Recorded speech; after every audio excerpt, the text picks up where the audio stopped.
In Lafayette, the Maison Freetown Museum is a beacon to the area's rich culture and history. The museum focuses on historic Freetown neighborhood, and it educates visitors about the area's free people of color. That's right, and I took a tour to learn more about Freetown. Maison Freetown serves as a cultural museum and African American heritage center situated in the nationally recognized historic Freetown neighborhood. This community was established prior to Civil War, and it has a lot of history. It was the backside of what was Governor Alexander Mouton's plantation, and a high population of enslaved Africans live here. So the Freetown stands for some of the free people of color and the emancipated enslaved that lived in this community. Wow. Well, I can't wait to get inside and see what's behind this door. The property features an oak tree, embodying centuries of splendor. This majestic canopy covers Lafayette's historic Freetown neighborhood, which was once part of Louisiana Governor Alexander Mouton's Isle Capal sugar plantation. A short stroll away is Good Hope Hall, a place reserved for Black patrons during the Jim Crow era, while Louis Armstrong captivated audiences while white guests stood outside. Museum curator Erica Fox says she chose to open the museum after relocating to California and returning to Lafayette only to find a lack of diversity.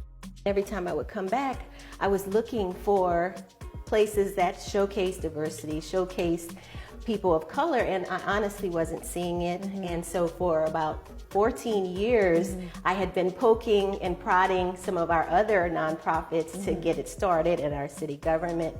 And everyone kind of just thought it was a good idea, but no one kind of pushed forward. And so finally I said I could keep poking or I could be the solution. Erica guided me through the museum to showcase what visitors could expect to see. Visitors can explore Afro-Creole art galleries, attend exhibitions on Louisiana's history, participate in literary events, and enjoy cooking demonstrations. They can also delve into over 400 cataloged oral narratives of Louisiana residents preserved at the Library of Congress. The center also serves as a repository for Louisiana culture, enabling guests to connect directly with local artisans and musicians. I'd like to start with talking about the benevolence group True Friends Society of Lafayette.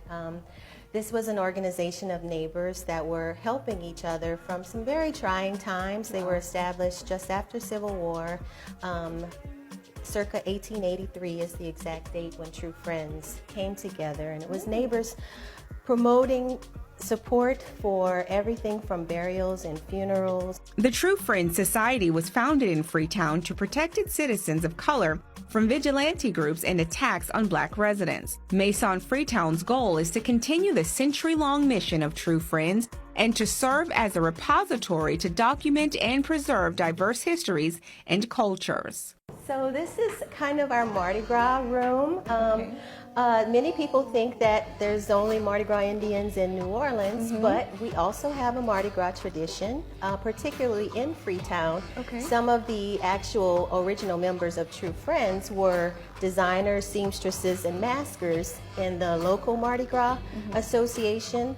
And when they asked to be a part of the main organization, they were denied access because of their color. So they began their own tradition, and it still exists to this day. Next, we explored the Creole Legends Room, a space dedicated to honoring the icons of Creole music and culture. So here we have our Creole Legends Room, where we honor some of our Creole musicians of the area, like Buckwheat Zydeco and Clifton Chenier. Buckwheat was instrumental in bringing Zydeco, or Creole music, also known as Lala, to the nation, to the world, really and truly. And they all came from this area. Many of the people in this community were farmers, agriculturalists, and so at the end of the day, this was their way of kind of letting off some steam by playing the accordion or the fiddle or the rub board that you see here. So it's our way to continue telling the story of these everyday people doing some incredible things in the world. Karen, it was a quaint little place, and the museum, it hosts loads of events like concerts and cooking demonstrations. Now, Louisiana has so many great museums, great summertime fun, and you can learn more about Maison Freetown at its website, masonfreetown.org.